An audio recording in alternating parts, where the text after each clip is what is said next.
Buffalo,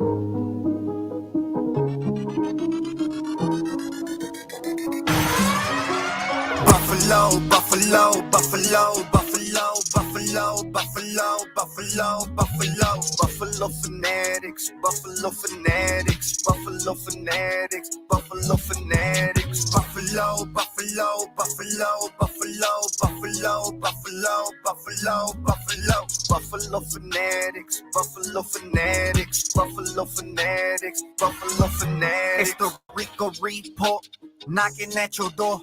Say it with your chest, best believe that we blessed, yeah. It's the Rico Repo knocking at your door. Say it with your chest, best believe that we blessed, yeah. Go Bills, Josh Allen and the team putting work on the field. Time to win a Super Bowl and see how I feel. Bring out the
over.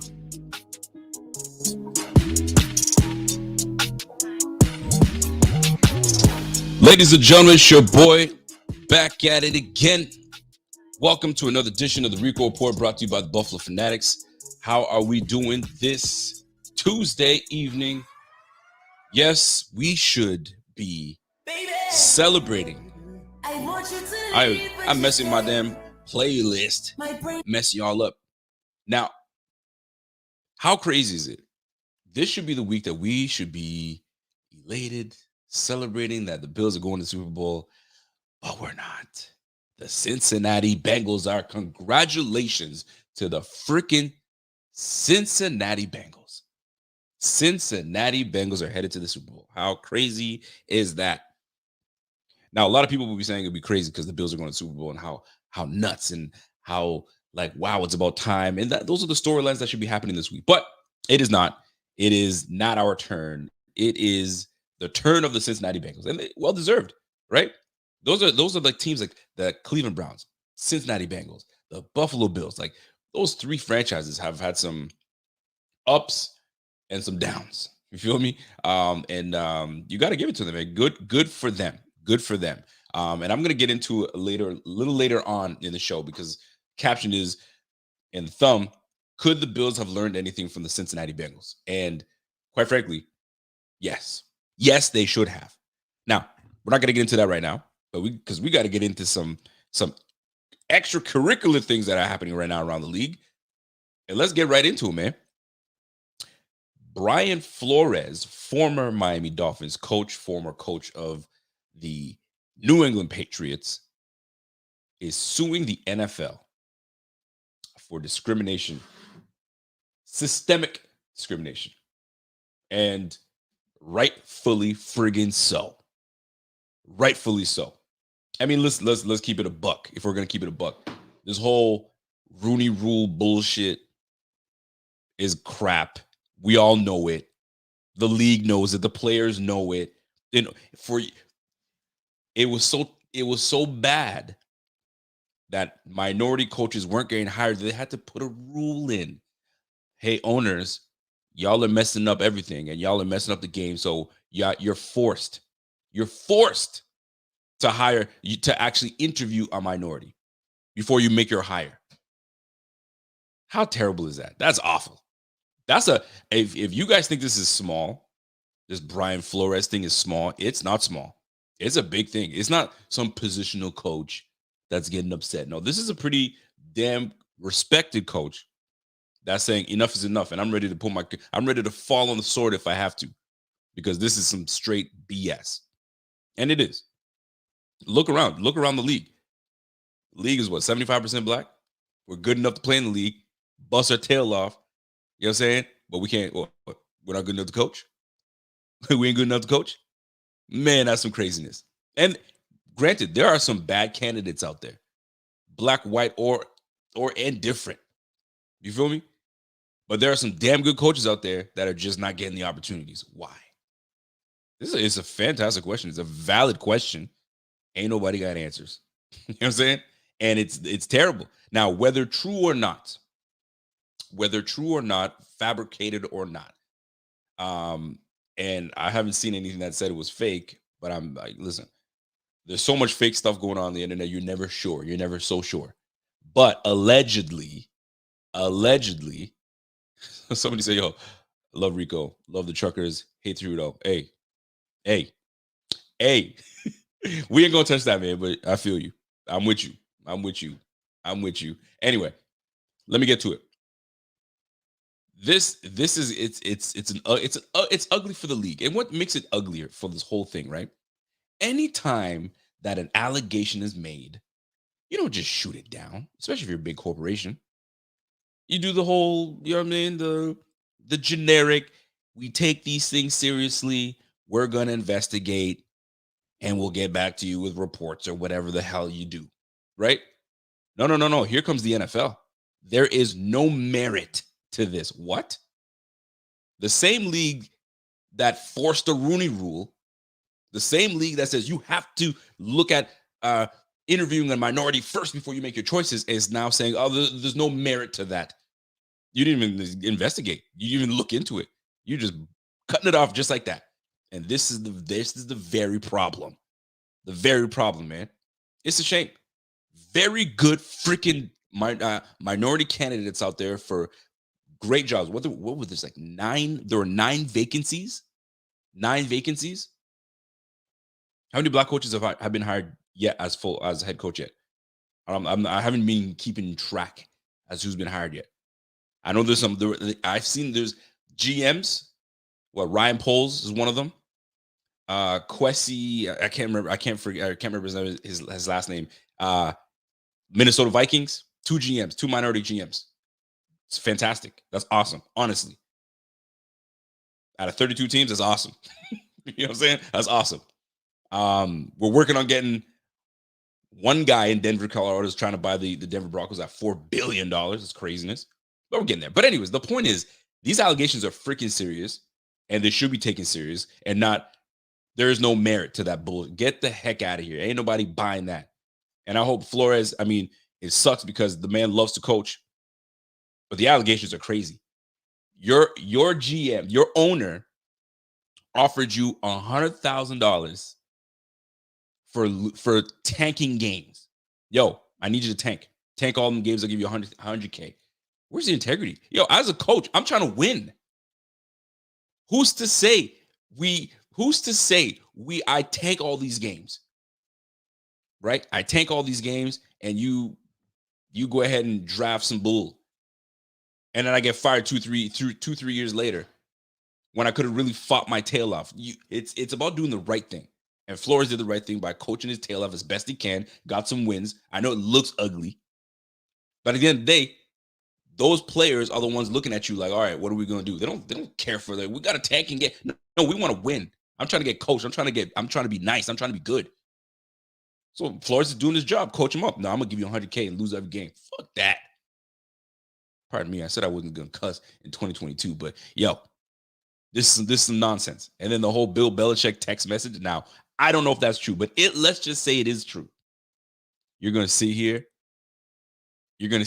Hold on. Hey, congratulations on the job, big fella. I'm paraphrasing here. Oh man, no, something to do with. I'm paraphrasing it. Something to do with congratulating, and I hope it's good for you landing the job. Flores is like, are you sending it to the right Brian? Because I didn't interview yet, or something that nature. Oh shit. Oh, do you know something I don't know? Yeah, they gave it to Brian Dable. Sorry, my bad. True or not, fam, that's crazy. You didn't even go to the interview yet. They already made the job. Now let me peep some game for y'all. Minority coaches that are getting these interviews and taking these interviews, they're taking them knowing that it's an uphill battle already. They're already going into the interview taking it as an uphill battle because they're probably not the number one choice. Unless you blow them out of the water and you're like, holy crap, I'm shocked. Right? Now, they already have their coach in mind. They already have their coach in mind. But you're going for what? You're going for the experience.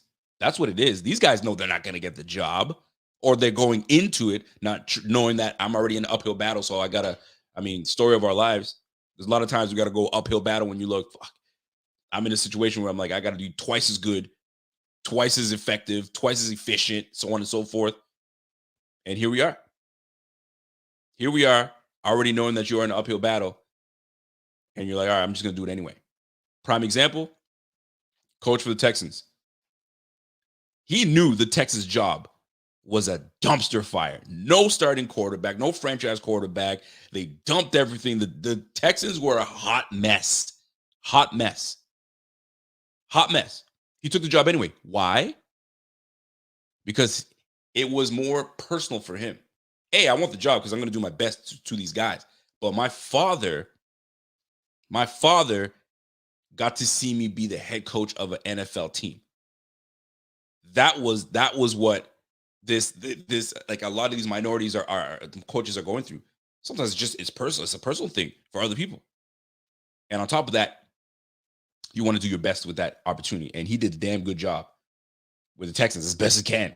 Davis Mills and a slew of freaking weak running backs. And listen, you already know about that. But anyway, now, every time these shots are being fired, stray bullets get you get hit by a stray. Here's where the Bills come in. There's a stray bullet where sometimes information comes out where it has nothing to do with you. You sitting here, mind your own business. You know what I'm saying? Sipping on your agua. Wait a minute. Did I just hear my name? Brian Dable had some issues with Coach McDermott. Coach McDermott's like, he probably coughed up. Whoa, where'd that stray come from? Why is my name in this business? I got nothing to do with this. Allegedly, Coach Brian Dable was like ready to dip out of Buffalo to be the offensive coordinator. Now, this is alleged. I don't know how true this is. He was ready to, if Flores got the job, he was ready to be the offensive coordinator because he was like, yo, I'm sick. I'm done. I'm trying to get out of Buffalo because I guess him and McDermott may have had philosophical differences, which we've all kind of speculated. For months, maybe some years, right? Because, one guy is a go after it type of dude, and that's Brian Dable, and you have more of a conservative dude like McDermott. They must have been at odds at times, man. One can only imagine. So you almost want to see what it's going to be like for a new offensive coordinator, Ken Dorsey, which brings me into my next topic. Now, not just to put a pin in this Brian Flores situation, I'm looking forward to seeing how this plays out. The Denver Broncos are already saying that this isn't bull. I don't believe it. We were on time. We were all this. Speculation was these guys showed up drunk, and they showed out where they showed up drunk, apparently, allegedly, and they showed up late. Ultimate disrespect. I'm coming for a job interview, and you guys are not taking it seriously. And then they hire Vic Fangio over Flores. Anyway, is Vic Fangio still head coach? I didn't think so either. Anyway, very interesting. A lot of listen, all this is alleged. I don't know how true this is or not, but this is what's out there. But nonetheless, it'll be interesting to see how this plays out. Now, what happens to Coach Leslie Frazier? And we're going to get into that too, because Leslie Frazier, I got a bone to pick with Leslie Frazier. I got a bone to pick with Sean McDermott, but we'll get into that into the show later. But I want to start out with some great news. We are bringing in offensive coordinator, a promoted offensive coordinator, from QB coach to offensive coordinator, Ken Dorsey. Lovely. It's I'm so thrilled to be able to see that, because I had me worried. It had me worried at one point where I was like, "Yo, we are about to venture off into unknown territory with our franchise quarterback, with a new offensive coordinator, new verbiage, terminologies, concepts, all of that." It's tough. And I bring this up because I'm actually gonna share something with you guys, because I tried to upload it, but it wasn't uploading the way I wanted to. So here we are. Um, Hang tight while I find this for us. But my goodness, it had me shook. But I'm actually super thrilled that Ken Dorsey is now going to be our offensive coordinator for the Buffalo Bills. What's he going to bring to the table? We're going to find out. But I need to play something for y'all, so you have an idea of why I'm happy about where we are right now. So give me a second while I cue this up, and then we'll have a better idea. There we go. Let me back that up for just a second here. I'm going to share my page here with y'all. So hang tight, because y'all need to see this, because it gives, at least for me, it gave me a much better understanding. And I wouldn't say a better understanding, but like, it gives me perspective. Let's put it that way. It gives me perspective. So let me share something with y'all on my Twitter page here. So let me open that screen up here. So check this out, folks. You think you're smart enough to play NFL quarterback? Let me give you an example of some of the stuff you would have to be able to learn. Okay, now keep in mind, we don't have all day to go through this. You can't sit here in the huddle and say, give me a second here, fellas. Let me try and remember how this is. Let me give you an example of an NFL play call. Let's take a peek at H set to gun spread right H, hot dual China drive F read, alert Mustang Dragon on a white one. And by the way, that headset that they have in their helmet cuts off at 15 seconds. So that coach might have said, hey, here we go. H set to gun spread it. Cuts off. You ain't calling timeout. You're an NFL quarterback. You better have that whole thing memorized. You're going to break the huddle. One of these guys is going to be like, hey, what's it on again? Hey, what do I got? You got to tell them what to go. Get up there, set, hurry, every single thing before we even read it out and make a throw. The next time you criticize a quarterback and said he should have done this or I would have done that, check yourself, because I doubt it. Mic drop. Check yourself, because I doubt it. You think you're smart enough to play NFL quarterback? Let me give you an example. Hold on a second. I bring this up for a reason, though, folks. I bring this up for a reason, because new offensive coordinator, he's probably going to bring in his own receiver coach. He's probably going to bring his own running back coach. Like, everything changes. Everything changes. And here I am thinking myself, okay, T. Martin is coming in. Here's another one. T. Martin. We're going to, this whole Rooney Rule it drives me. It actually pisses me off a little bit. You feel me? But let me stay on the positive note. Ken Dorsey staying makes me feel at ease, because we would have had to go through, that was just a prime example. He just ripped off one play. And you appreciate the 4 years that Buffalo Bills front office kept everyone together, coaching staff wise, for Josh Allen, for him to evolve into what quarterback he is today. Right? Same OC, same QB coach, same receiver coach, same RB coach. I mean, listen, you had everybody there in the same freaking room. Man. And then when you have, and myself included, when I'm sitting there, man, that quarterback should have did this and should have did that. Man, I need to shut my black ass up. I mean, I'll still talk. I'm still talking my shit, but much better perspective to just hold up. And you appreciate where Josh has gone. Do you guys remember how, I don't want to say bad, how raw Josh Allen was the first year and second year? He was raw as ever, but you saw the talent. You knew, okay, if you could get a hold of this dude and really, really hone in his skills and really make him focus on things, man, he could be great. He could be great. And exactly what happened. That's exactly what happened, man. And you know what? I'll tell you when I observed this, it started for me when Josh Allen got hurt. He went to throw a football, and I guess he got hit on the shoulder, or something happened where he was out for like a couple weeks or 2 or 3 weeks, something of that nature, right? And guess who was on the team at the time? Derek Anderson. And Derek Anderson starting in the game and being next to Allen. I tell you, when Allen came back from being hurt with Derek Anderson's tutelage, different quarterback. So I bring all this up to say that we appreciate the likes of, let me close this. We appreciate the likes of Ken Dorsey coming back as the OC. He could have went to the Giants. I mean, that was the rumor that it was going to be a package deal. Dable comes, you need to come as my OC. And the Bills were like, nah, fam, you have your opportunity right here. There's no need to go and deal with Daniel Jones. Like my man Z-Bot said, you know what I'm saying? You want 60 minutes or you want local news? I mean, that's local news. We want 60 minutes. Prime time. That's your guy. You don't go and deal with Daniel Jones. And if it doesn't work out with Daniel Jones, then you're out of a job and you're going to say, Buffalo, can you guys hire me back? No, you left. There's a thing called loyalty. You know what I'm saying? We brought you in from the Panthers and this is your opportunity. This is what you wanted. We almost did hire you as OC, but we went the other direction. But you did your time and here you are. And now you get to reap the benefits of Josh Allen and a core team that's kept together. So shout out to the Bills for retaining Ken Dorsey. Now, the real question is, what is Ken Dorsey bringing to the table? That is the real question that a lot of fans are asking, myself included, right? Here's what we do know. We know that he's been with Josh since 2019. So he's seen the maturity. Yo, is my Wi-Fi messing up on y'all? I apologize. I mean, not a lot of things going on right now. Let me close some things up. Maybe it's messing y'all up, and I hate that. You guys know how I feel about that. Hopefully it'll track back. I apologize.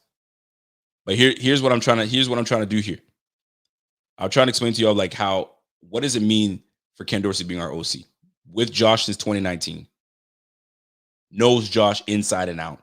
Knows Josh's deficiencies, knows where Josh is his strongest, doesn't have to figure things out. There's a great relationship between the two of them. There's trust between the two of them. So to me, this was a no-brainer. Now, what is it that he's going to bring to the table? What is it that's different that he's going to bring? Because I'm telling you right now, Rico's broadcasting from the click. Hopefully the Wi-Fi is going to get better. I apologize. I'm closing a few things so it doesn't play games on me. But anyway, here's what I'm trying to get to at the end of the day, man. Great move for the Bills. Great move for Josh Allen. Great move for this offense. Is he going to be more balanced than Dable was? Because Dable was, a pass heavy because we had the weapons for it. We had the personnel for it. You know what I'm saying? Bust your butt, throw the ball in the air because that's the way of the league. But Ken Dorsey comes from an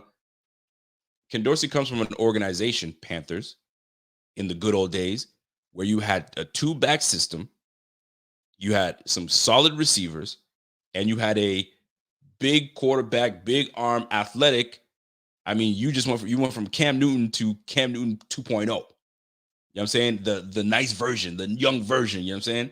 The one that, you know what I'm saying, is like mentally just locked in. And not that Cam wasn't, but Cam is getting a little older. So Ken Dorsey just went from Cam to Cam. Amazing. And this is the better version of Cam. So you can't go wrong at all. This is the move for Ken Dorsey. And years from now, he might be able to find himself a coaching opportunity. A very good coaching opportunity. But you got to start right now. The pressure's on. Now, there were some rumors saying he's not ready to be the main guy calling plays. He might as well go with Brian Dable because Brian Dable will still have his hand in calling plays and he could just be the Eric Bieniemy, if you will, right? Because a lot of people are talking about, is Coach Reed's the one that's calling plays, but he just relays it to Bieniemy, and Bieniemy those are the rumors. I don't know how accurate that is, but it is what it is. But with Ken Dorsey, I think this is a great move. Great move for Ken Dorsey. You can't go wrong with that. Now, that being said, are we going to run the ball more? Are we going to really establish a run? Are we going to tweak the line? Are we going to change the scheme?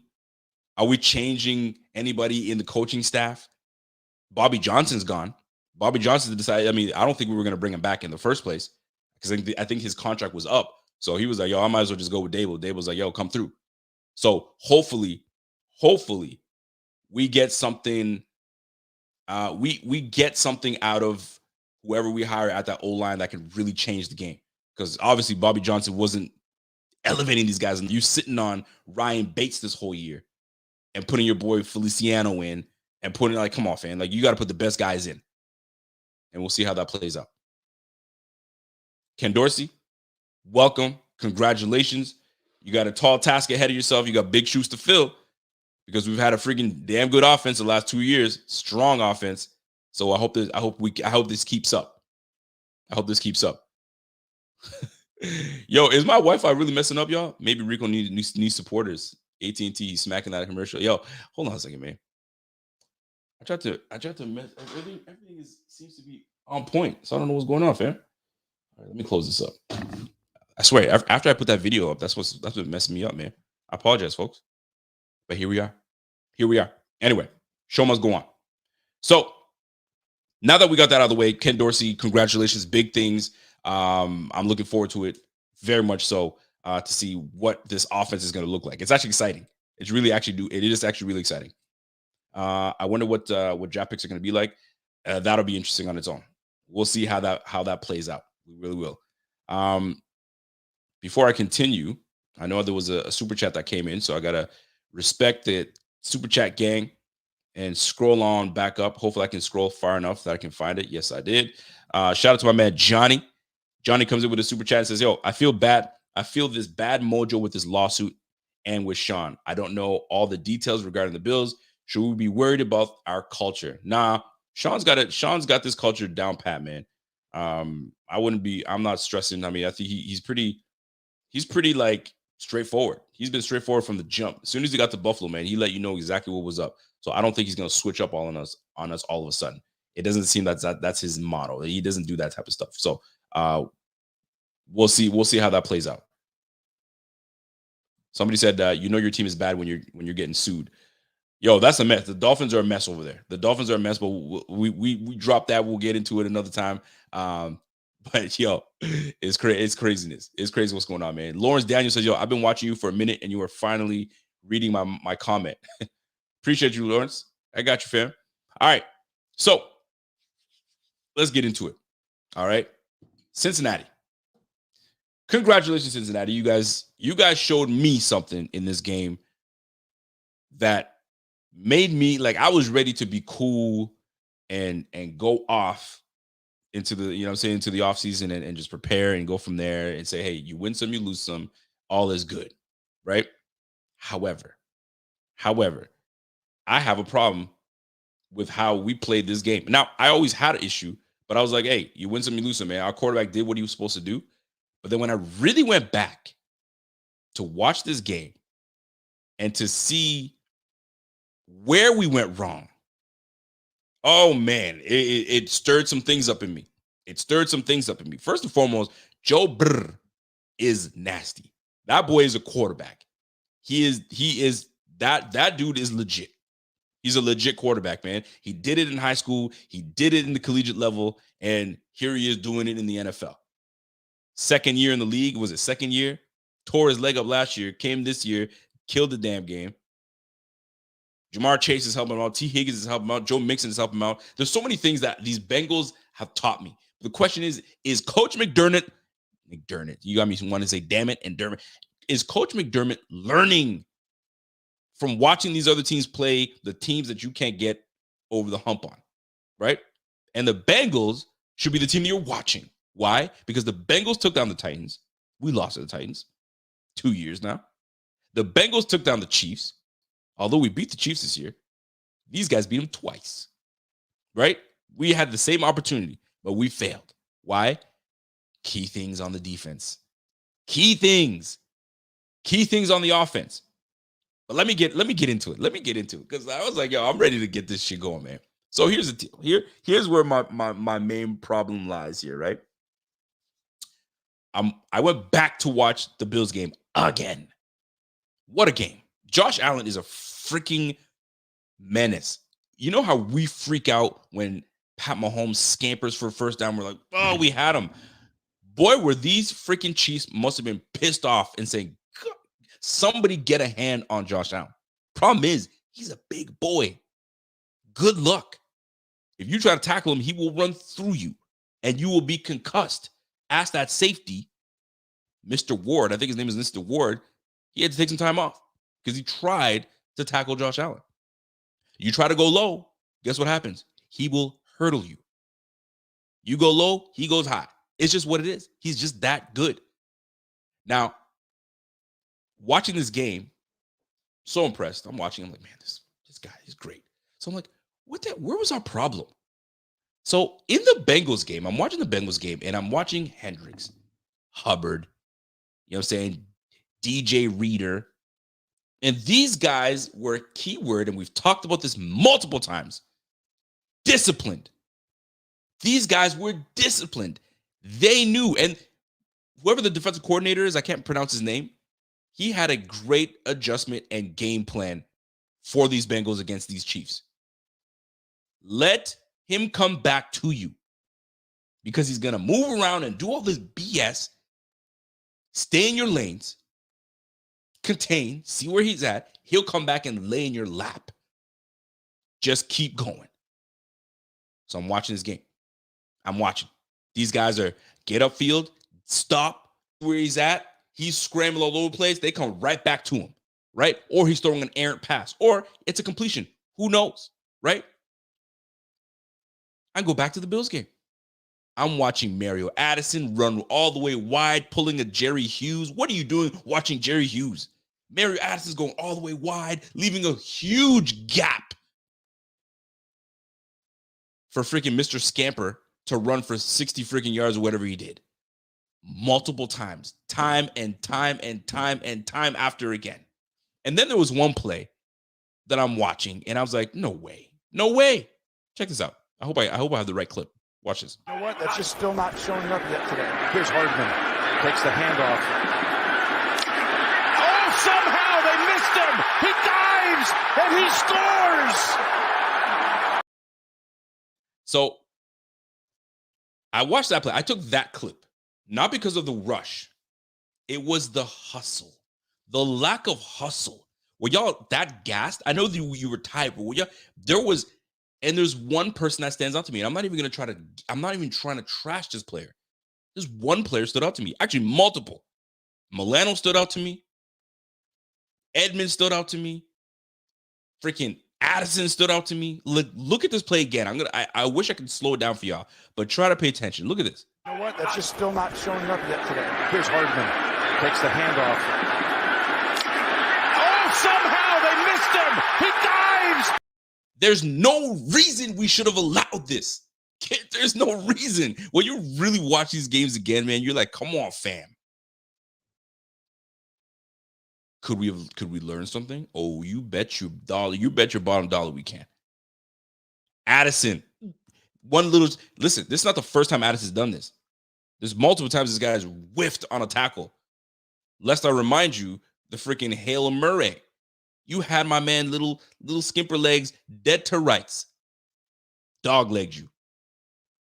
You know what I'm saying? It's just little things like that. Tremaine Edmonds, just jogging to the sideline. You're my middle linebacker. Run to the freaking ball. Jogging to the sideline. Here goes McCole what's his name? Holdman? McCole Hardman, right to the end zone. Like, come on, man. So now I'm back to watching the Bengals game. I'm like, all right. Because I'm like, on paper, we have the better roster on paper. But do we? I'm looking at this team. I was like, all right, Hendricks had 14 sacks all year.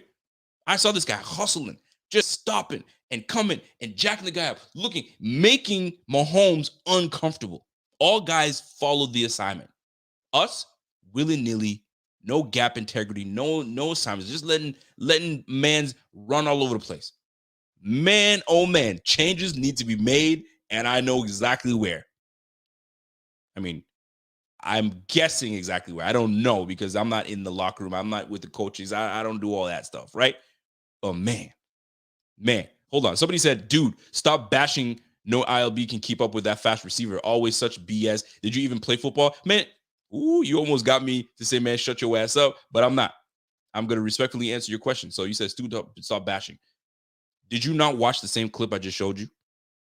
That's one play. I just gave you one play.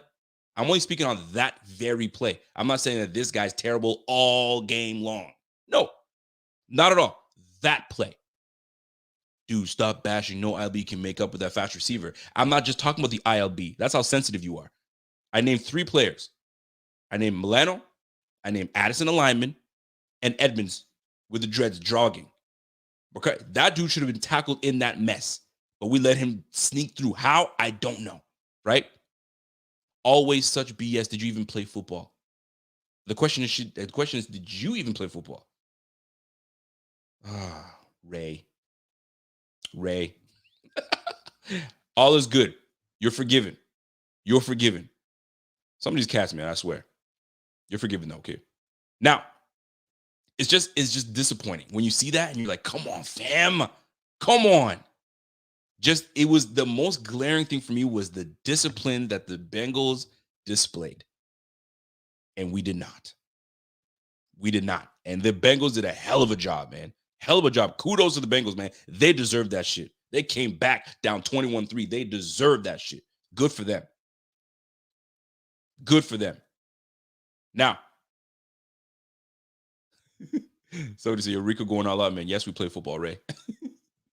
Don't listen to Ray, man. Ray's cool. He's cool. He's just upset. He's still upset. I get it. I get it, Ray. I get it, fam. Now,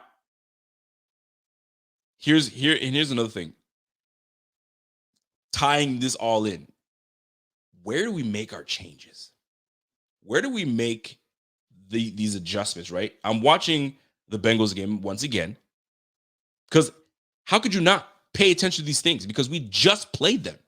We just played them. Number one. Number two, you're sitting here watching Joe Mixon rip off nice runs. You're sitting here, you know what I'm saying, looking at, I think, an offensive line staying with it, right? And we started getting better at the end. Don't get me wrong. I saw the improvements. We all saw the improvements in the run game.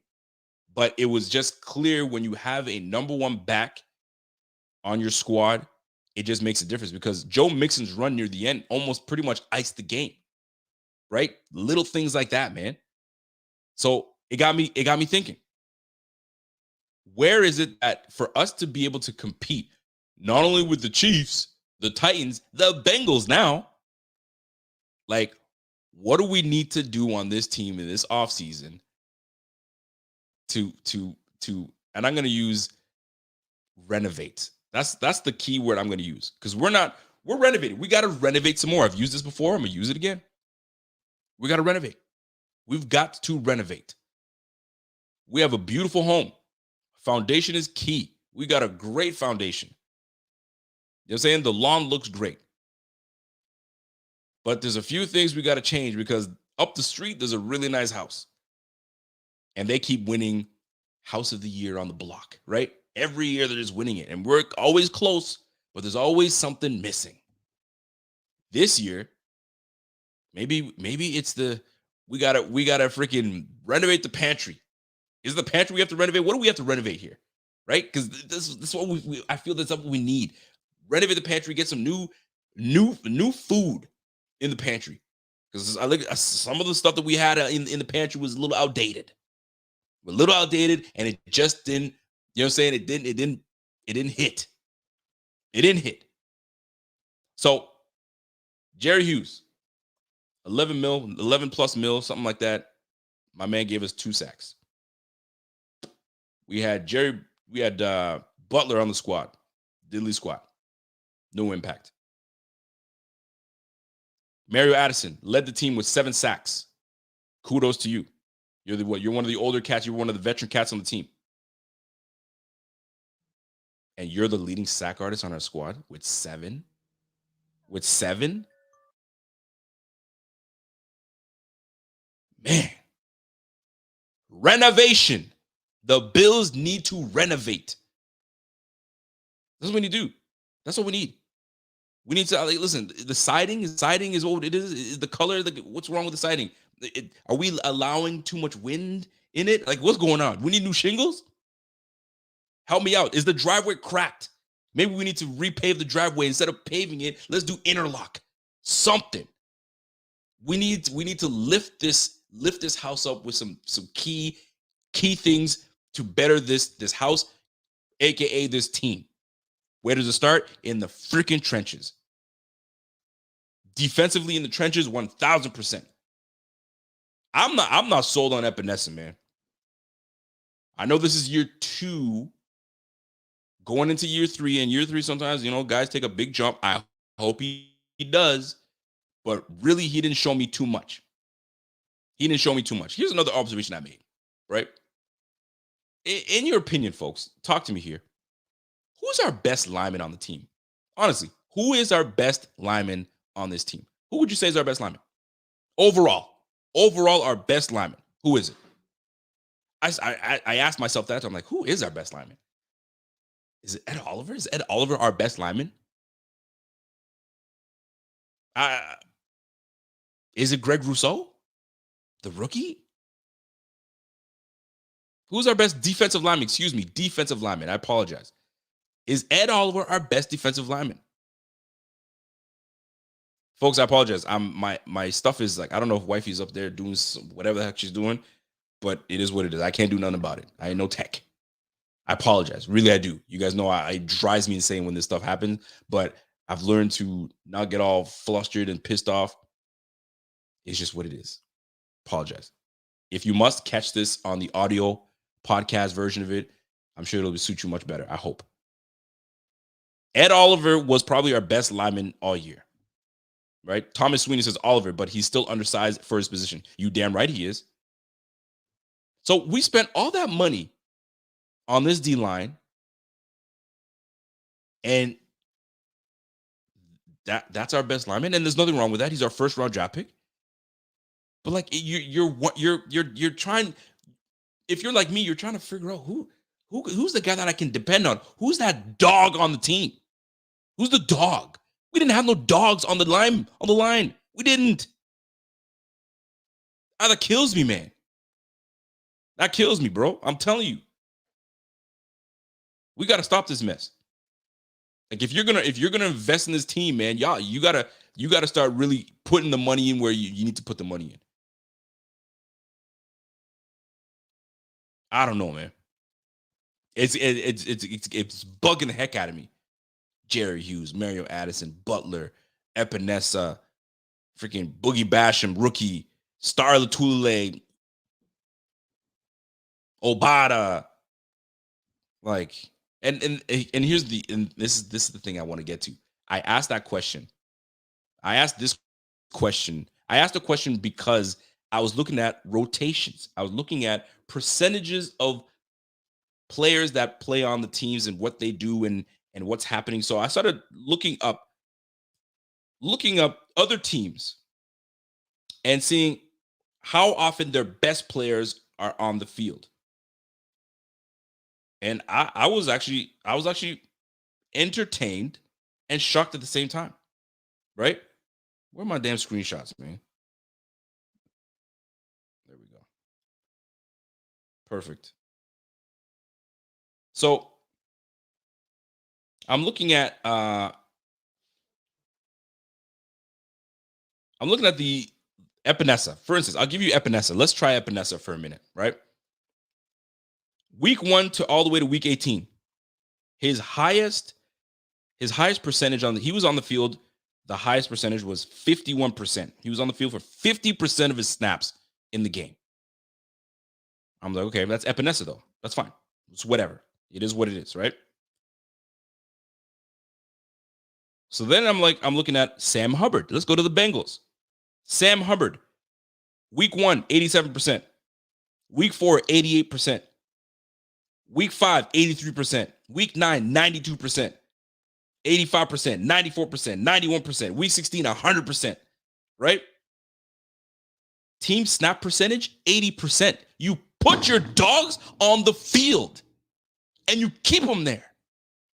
This whole back and forth and rotating. We want to keep fresh legs. What did those fresh legs do for us? And I'm not hating. We had about 40 odd sacks, 40 plus sacks, give or take. But when we really needed that, we didn't get it. Shall I continue? I shall. So I'm like, okay, let me look at some of the other cats on our squad, right? Why are my screenshots not showing? I'm getting upset because I had 9 of them. Oh, here we go. There we go. All right. So Star Lotulelei. I wanted to see Star Lotulelei. Okay, so what was Star doing, right? We wanted Star. Star's our big guy. He's the star of our defensive front. All right, check this out. Star Lotulelei. Week 1. Excuse me, he didn't play week 1. Sorry, 46% week 2, 57% week 3, 47% week 4, 58, 57, 51, 59, 31. Rotation. Keep the legs fresh. All right. Let's go to the next guy. Mario Addison. Here we go. 45, 52. All right. 48, 30, 33, 53, 58. Fam, team snap percentage, 45% of the time. He was on the field 45% of his snaps. What? That's your guy? That's one of the guys you wanted to keep. You made him take a pay cut 45% of the time. All right. Let's keep it moving. Let's go to Jerry. Let's go to Jerry. Let's see what Jerry's bringing to the table. He had a good grade, a grade of 83. Mario Addison had a grade of 71. And by the way, if you guys are wondering where I'm getting these grades, it's lineups.com. If you go to lineups.com, it gives you all stats and percentages and all that good stuff, right? All right. So Jerry Hughes, team snap percentage, 52%. 52%. His highest was 62%. Excuse me, that's a lie. It was 64% in week 6. He had 3 games where he was high percentage, 63, 64, 62. And the rest were down to 44, 31, 49, 56, 46. Come on, fam. No. No. Get your dogs on the field and keep them there. You got to keep your dogs on the field. Let's go to Ed Oliver. That's the one I wanted to see. I said, okay, let's see what Ed Oliver's got to bring to the table. Ed Oliver, 58%. We'll call 59%. And it started to get better as the year went on, right? He started 62, 60, then he went down to 49, 58. You should never be on the field 50% of the time, less than 50% of the time. If you are a first-round draft pick, I'm sorry. You just can't. You just can't. You keep your dogs on the field until they do this. I need a breather. Stay on the field. But we sitting here bullshitting. 67%. 67% was the highest output in week 16 when we needed it. I'm looking at Larry Ogunjobi. 66% of the field. He's saying 66 on the DJ Reader. 54%. Big boy DJ Reader. 54%. He had a game that he was on the field 77% of the time. Trey Hendrickson. Now, this is the one I was like, okay, let me see what Trey Hendrickson is doing over there, right? So Trey Hendrickson is on the field 65% of the time. Ed Oliver, 60, what did I say? What was Ed Oliver? Ed Oliver was 58, okay? 58% of the time. Trey Hendrickson, 65.7% of the time he's on the field. In week 11, he was on the field 87% of the time. Week 4, 86. Week 5, 80. He missed the game. There was a bye week 10, and he didn't play week 18, right? 79% in week 17, 77% in week 15. You put your players on the freaking field. You get him on the field the longer he's on the field, the more production he's going to give you. 14 sacks, Trey Hendrickson. Good for the Bengals. And listen, I don't need to go on. You guys catch what I'm saying, right? So I'm watching this Bengals game, and I'm seeing these guys are disciplined, not making mistakes, not giving Pat Mahomes, learning what Pat Mahomes does. For crying out loud, we played Pat Mahomes twice last year. We played him twice this year. You don't know this guy by now? What he likes to do? That's on the players. That's on the coaching scheme. That's on McDermott. That's on Frazier. That's on every one of these guys. Y'all got to be better, man. And I hope you watch these Bengals. I hope you watch these Bengals. Come on, man. I'm not even upset. I'm just more like, come on. We got to be better. We got to be better. Furthermore, Then I'm looking at, okay, we got to close the game out. We were up, right? Close the game out. That's what we got to do. I like Devin Singletary. I know a lot of people talking about RB1. Yes, RB1 on the Bills. Who are the RBs on the Bills? Devin Singletary, Zach Moss, Matt Breida, Antonio Williams. Yeah, RB1, sure.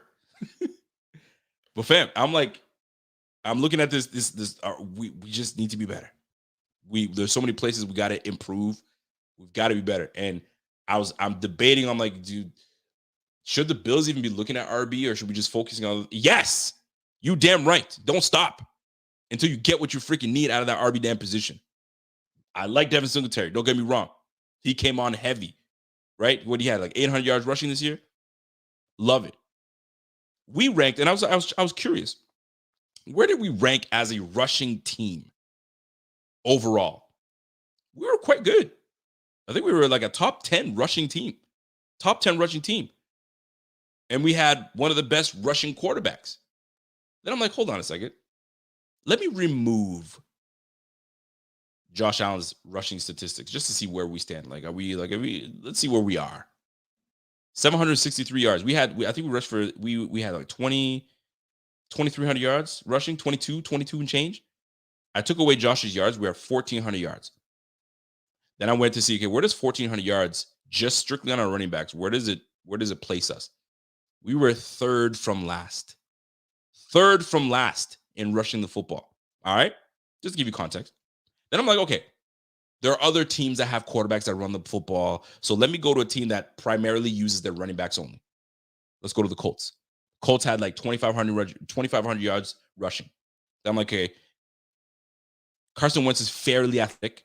Not as athletic as Josh Allen, but he's fairly athletic. Let me remove yardage from Carson Wentz to just show me what the running backs are doing. 2,200 yards rushing. That puts them at top five rushing. So Josh Allen is a very big part of our run game, but it doesn't have to be 763 yards. It doesn't have to be. Can we run him? Yes, it's part of his game. But last year, they made a concerted effort to not rush Josh Allen as often, and he was at 300 yards, maybe 400 yards, give or take. So they know how to not make him run the ball. But because we had lack of a run game, they implemented Josh Allen. Well, guess what? When Josh Allen gets to 30, 31, he ain't going to be able to do those things. So get him his freaking running back. Now, you know how the game is played. We were affiliated with, we still are. We're affiliated with the freaking Panthers, the Carolina Bills, if you will. The Buffalo Panthers, if you will. Well, now, the New Jersey Bills. You know what I'm saying? New Jersey Bills is now going to be something that we might want to pay attention to. Speaking of paying attention to, is it possible that in order to, gain some draft capital potential, I don't know what's going on, but Joe Shane and Brandon Beane start having conversations and be like, all right, fam, you like Zach Moss? You feel like you can kind of, get away with things with Zach Moss? How about you give me Saquon Barkley, and I give you Zach Moss? Or you want both? You want Zach Moss and you want Devin Singletary? I'm listening. Let's talk. I'm speculating. I'm talking shit, but I'm just saying we need an impactful player in that running back spot, just like Joe Mixon is for freaking Bengals. You got some impact receivers. We already got that. Like I said, we're renovating. We just need to add a few things to this house to upgrade this house and make this house stand up on this neighborhood as one of the top houses in the neighborhood. Right now, we lacking some things. We look good from afar, but when you start walking in, the floorboard starts squeaking. You're like, hold on a minute now. Looks good from the outside, but we gotta fix some things, man. We gotta fix some things. The house on the other block's got a nice wine cellar. They just a hidden wine cellar that's got the peel. It's got everybody talking. We need to add some things to this house, man. We need to add some things to this house, renovate this house, and get this thing where it needs to be. Right now, we got some things to work on. But at the end of the day, folks, I'm gonna keep it as honest and as real as possible. Love these Bills. Always will. That's my squad.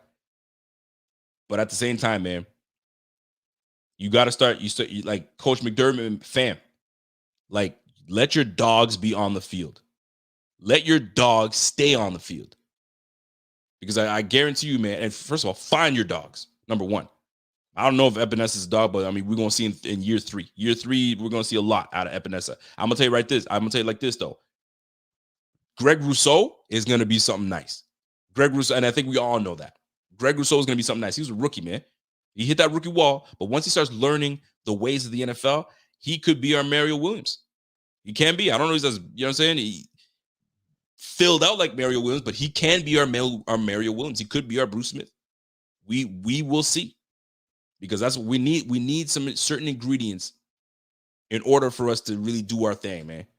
But right now we're lacking some spices. It's missing. It's missing some things. You know what I'm saying? It's like, take it to the cookout. You know, when someone takes a bite out of it, yo, who made this, man? This stuff is good, right? Here we go. Bills bringing their plate to the cookout. And nobody's really talking about it. They're just like, yeah, that's pretty good. I've had this before. Had this before. We don't want to have this before. Yo, you made this again? Yo, what'd you put in it? That's what we need to come to next year. Next year, that plate that we bring to the cookout, we want people saying, yo, what'd you put into this year, man? This thing is bumping. That's what we want. But right now, we don't. We just got that. Man, it's cool. Put that on the plate. We'll eat it later. We don't want that, man. But I'm going to tell you right now, man, Greg Rousseau is a very valuable piece to this team. Greg, you know what I mean? Basham, I don't know what's going on with Basham. We'll see. I mean, I didn't see enough from Basham because he was just not on the field enough. If he was inactive, he was just getting rotated. I would just love to see everybody, people are looking my, it's been a while since I did my analogies, man, but I was in season. We're in off season now. We're in the off season. I'm full of friggin' analogies, man. Here's another one for you. I've been using this analogy for a long time now. We're at the point where Josh Allen was that quarterback that we knew we need to put some work in. We need to put some work on it, and it was necessary, right? So you can't nuke him. You can't put him in the microwave. Quick things like you can't make a quarterback become that dude, man. You got to really put some love into it. You got to really, you know what I'm saying, season it real good and let that shit sit in the slow cooker. Not even the Instant Pot. The slow cooker. Let that shit marinate. And that's what we got out of Josh Allen. He is prime. You know what I'm saying? Fall off, you know what I'm saying? Stick your fork in, and that meat just falls apart. That's Josh Allen right now. Primo. We got a few more things that we got to, you know what I'm saying, let marinate. So Greg Rousseau is going to be one of those things, right? We just got to get the right people in place. Now, let me double back a little bit. I saw an article that said Dable takes a dig at Josh Allen because he made a comment about it takes a village, right? Because they're talking about Brian Dable going to the Giants. How are you gonna mimic what you did with Josh Allen, pretty much? And he goes, no, man, it's not going to be easy, man. I'm going to build a relationship with Daniel Jones, blah, blah, blah. And then he goes to the point of saying, yo, with Josh Allen, man, it took a village to get Josh Allen to where he's at. Most people, oh, that's insulting. That's this, that. No, it is not insult. If you guys don't remember what Josh Allen was looking like the first 2 years, go back and see. It does take a village. And there's nothing wrong with taking a village to, you know what I mean, to raise up Josh Allen to what he is right now, because he learned from different people, different places, right? If you've ever heard that analogy, I mean, or that saying, don't take it as an insult. It takes a village. That's a damn good thing, because I'm learning from every one of y'all. I can't stand for Bills fans. Some of the Bills fans out there are talking about Brian Dable didn't develop Josh Allen. Josh Allen did it himself. Oh my gosh. Shut up. That makes no sense. That's ridiculous, man. Here comes Aaron K. Jordan. Kind of disrespectful, though. How is that disrespectful? It takes a village. Like, no quarterback comes in and just is a baller right from the start. Baller. Peyton Manning was not a baller from the start. It took time. It took a lot of things to learn from different people. Tom Brady as well. 6th round draft pick. You don't think he learned from a lot of people? Even to this day at age 44, he's still learning. Kind of disrespectful, though. What are you talking about, man? Prime example. I was just raised by my mother. I was raised by my grandmother, my auntie, my older cousin, like a whole whack of people. And that's why I'm the gem I am today. Values that I hold is because I learned it from a whole lot of people that's been in my life. Kind of disrespectful. No, it's not. Josh should be like, yo, it is true. And I thank Dable. I thank Ken Dorsey. I thank Jordan Palmer. I thank a whole bunch of people because there's a lot of people that have been in Josh Allen's life that has made him to who he is today as a quarterback. Jordan Palmer plays a very big role. So does Ken Dorsey. So did Dable. So did a whole lot of people. Derek Anderson, part of that group too. Come on, fam. Let's stop that nonsense. Mark Cardenas says, yo, draft more defensive linemen, trade for Barkley, sign a cornerback, and a cap. Well, here's the thing. Here's what's going to stop us a little bit from making all those moves is our cap is not friendly. We got a lot of things we got to do with that cap.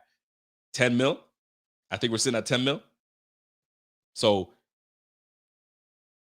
I'm saying, man, there's a lot of things we got to do. And no disrespect to my man, Aaron K. Jordan. We just talking, baby. We just talking. I appreciate that comment, though.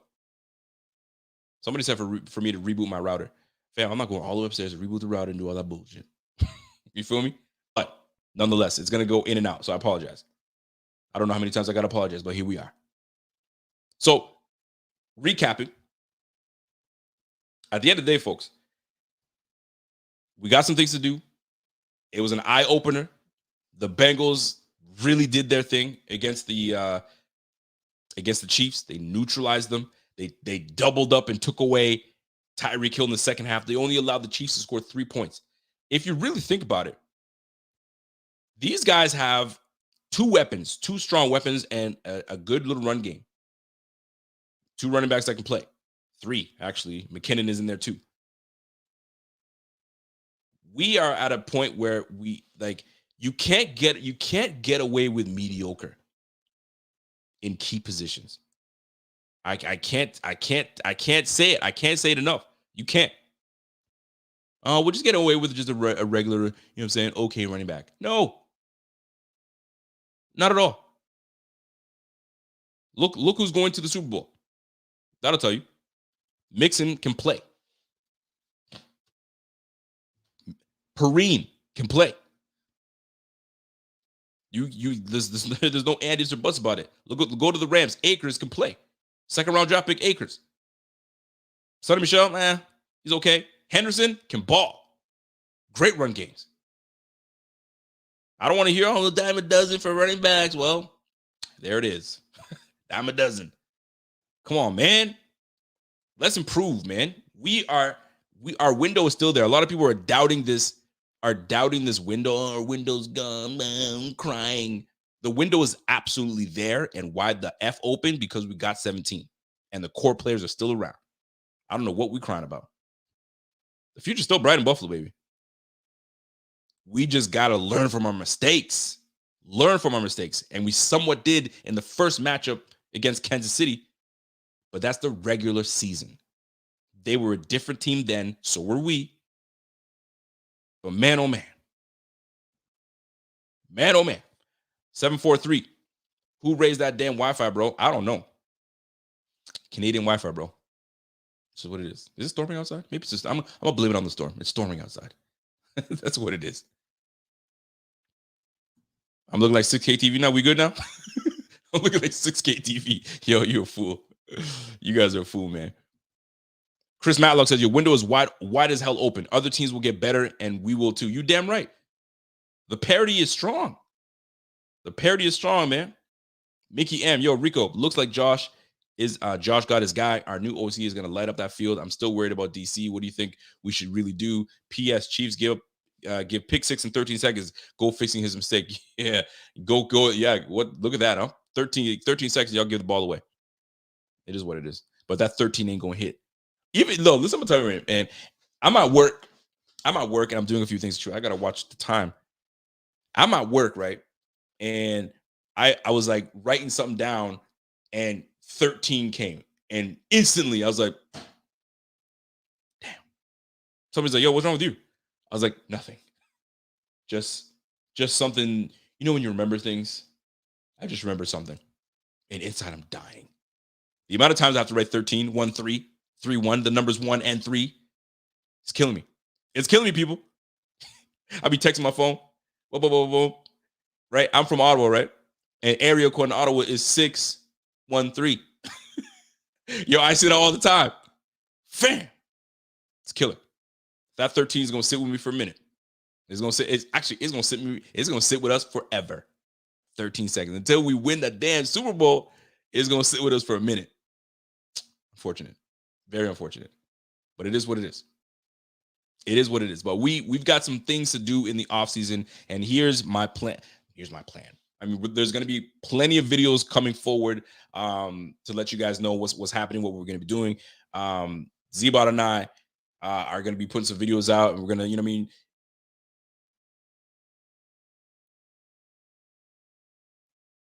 regroup and figure things out for the offseason. Obviously, you guys kind of do your page here, pay attention there. I know we get it. Sometimes people only there for the season, right? But what do we need? We need to address the cornerback position, and there's no slight. There's no slight on Levi Wallace, although Levi Wallace, I'm saying, he got cooked a little bit in that game. No slight. It's just what it is.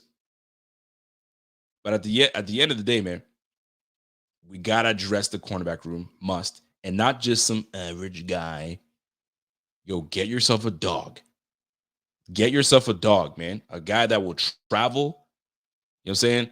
And a guy that will tackle. You know what I'm saying? And just speed. We just need some speed back there. And it's going to take some time because Trey White ain't going to come back healthy as ever. Even stuff on the PUP list before he comes and gets back to, regular duties. So we must address the cornerback room. We must. And please, for the love of the goodness, don't just come back and bring us the same thing in Dane Jackson and Levi Wallace and say, we're fine. We're not. We need to improve the pass rushing team. And I know Bean is going to work tirelessly to get that. And if he didn't learn anything from watching these Bengals play these Chiefs, shame on him. Go and get your dog, your impact player. If Khalil Mack is available, knock on the door and say, hey, fam, like, what are we talking about here? Ryan Poles, you're the new guy over here, right? Let's talk, man. You trying to get something off the books? Or what do you want? Anything on this roster you want? Mr. Trubisky's available. Huh? Just saying. We need to fix some things, man. Pass rush, corner, running back. Need. Return man. What are we doing with this return game, man? Is Marquez Stevenson that dude? Like, you got to put the work in this offseason if you want to be that dude. We need some. Harold Landry, are you available? I see you, Namdi. We got a big offseason ahead of us, man. And I hope that we bring in some guys, man. And I know we developed through the draft. I get that part. And we got some nice core players. Boogie Basham. We're going to see what he brings in. I saw some good things from Boogie. I think he finished with 2.5 sacks. 0.5 sacks over Jerry Hughes. My goodness, I can't believe it. If we bring back Jerry Hughes, my goodness. Shame. We got some changes to make, and we need to make them. I'm not going to get into specifics because that plays into videos in the future for what prospects we're looking, free agency, all that good stuff, right? Put a list together, and we'll do it. But the makeup of this team, we need to get some more mad players, right? Nasty players. Fundamentals are great.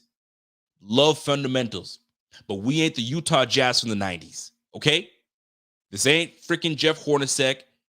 This ain't freaking Karl Malone. This ain't freaking, you know what I'm saying? I need I go on. This ain't Brian Russell.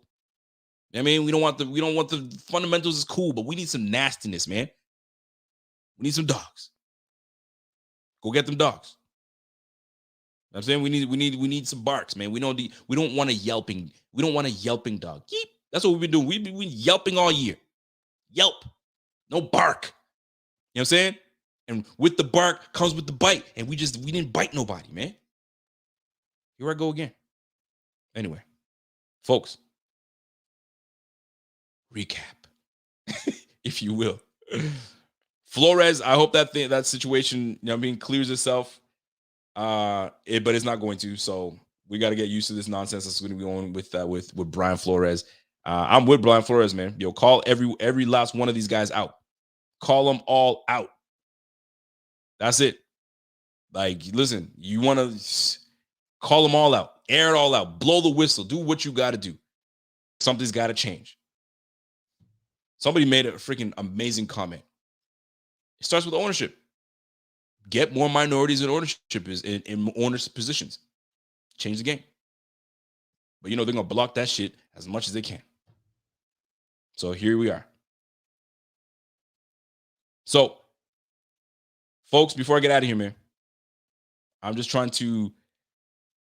to give y'all perspective. Like, we have a damn good team. We do. We really do. We're gonna be competing for a very long time.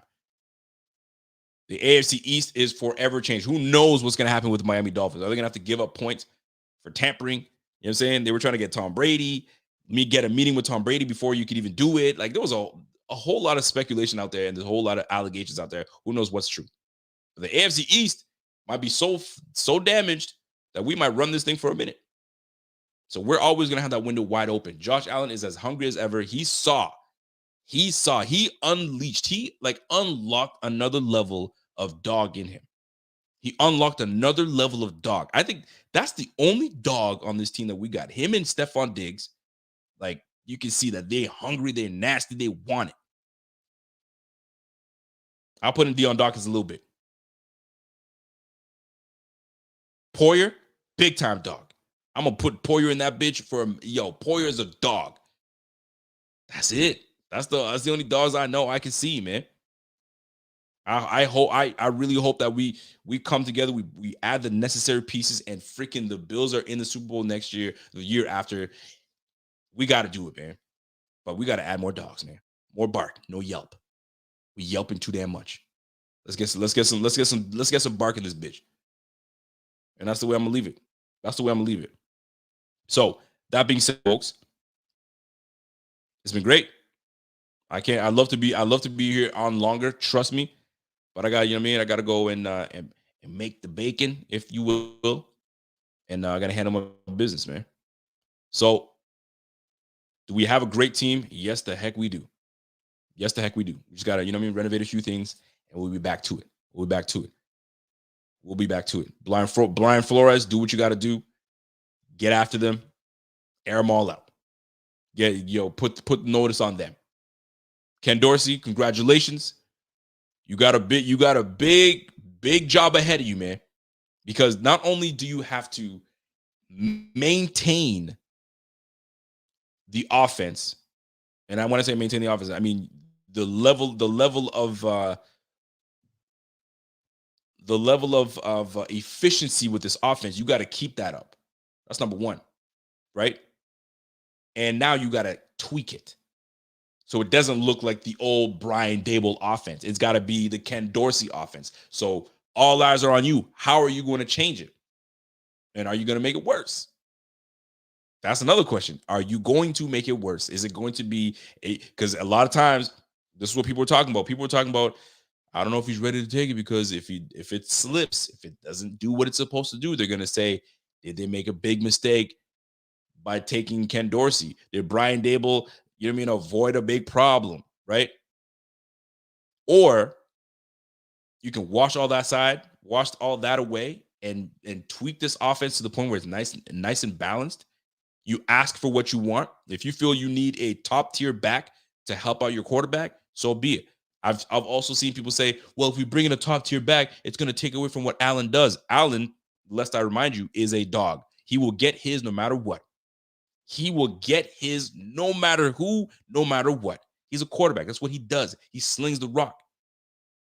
And the culture on this team is going to allow you to get your dog as a running back, and your dog is going to know his role. Not only is he going to know his role, he's going to make the most out of his plays. We don't have speed back there, man. Speed kills.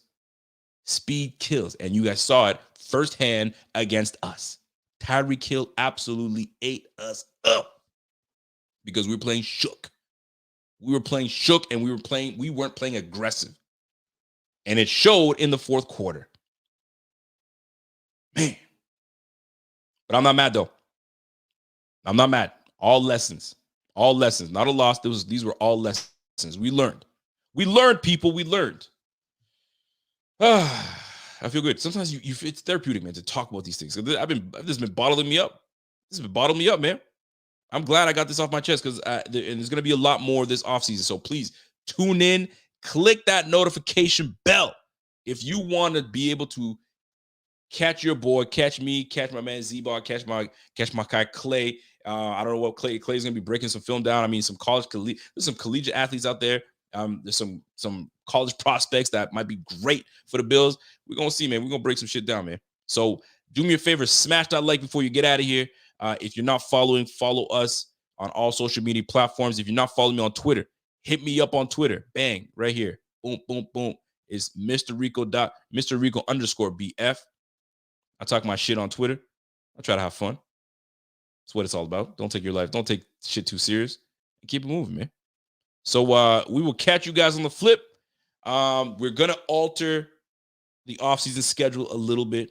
But sometimes it's so damn hard to stay away from the mic because certain things happen during the week where we got to talk about it. We got to talk about it. And this is the place to come. This is the place to come break it down with us and have fun.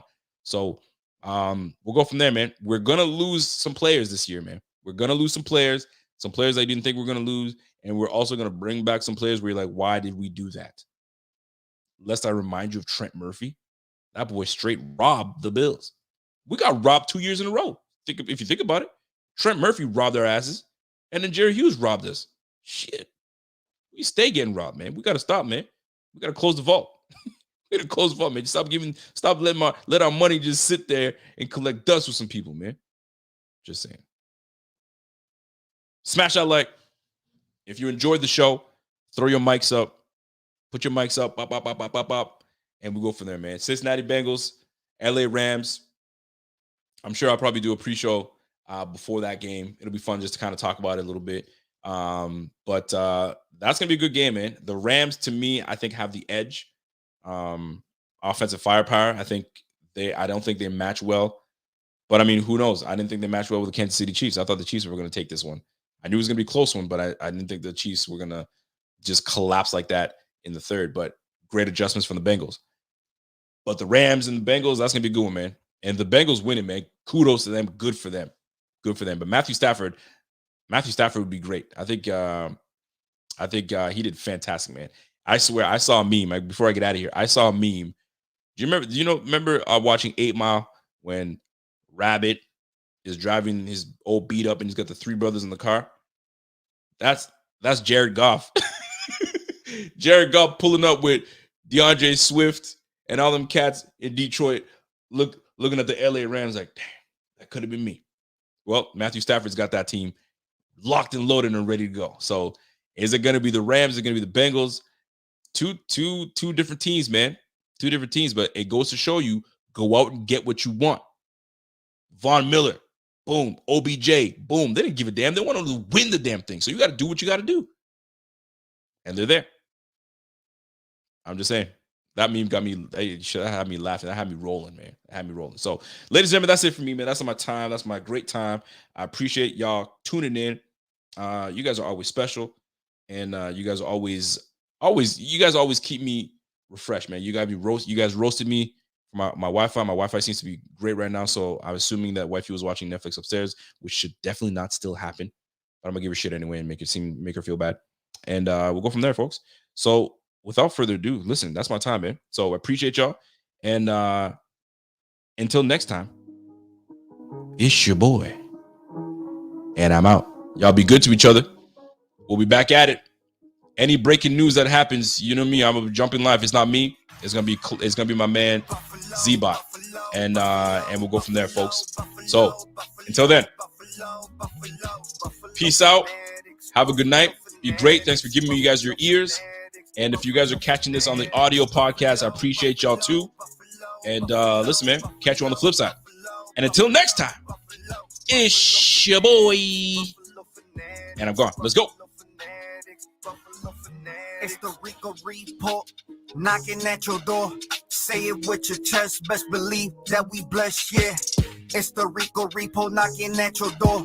Say it with your chest, best believe that we blessed, yeah. Go Bills, Josh Allen and the team putting work on the field. Time to win a Super Bowl and see how I feel. Bring out the tables, cause we about to break them. Division champs again, boy, the Patriots is hating. Buffalo state of mind, 7-1-6. Believe we gon' get a Super Bowl ring. This Bills Mafia, get it through your head. Buffalo versus everybody.